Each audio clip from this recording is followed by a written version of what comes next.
Okay, day two of the event. Let's talk about boundaries and let's talk about being bold.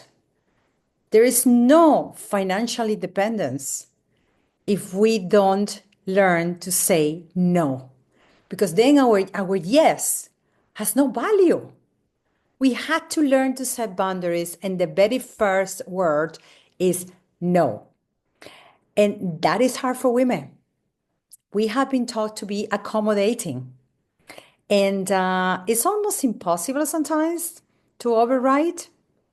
So there are different ways and to say no. And I teach people different techniques to say wonderful things and then say the no in the middle and then say another wonderful things because our tendency is to accommodate. We want to accommodate. We want to make everybody feel good.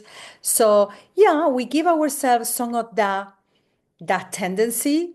We can indulge in making people feel good and then to say no and then make people feel good again. So there are some techniques that you're going to have to learn because you had to say no. Otherwise, otherwise you are going to be living someone else's lives.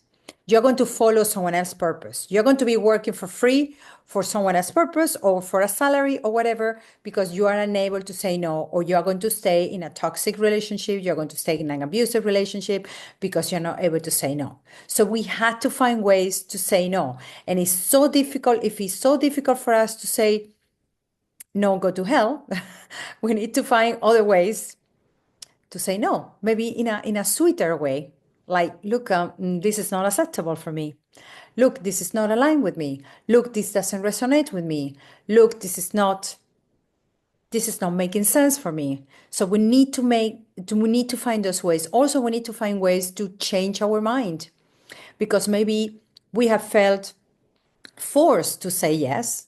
Yeah, but then now I'm changing my mind. Now I'm getting the courage to say no after I said yes.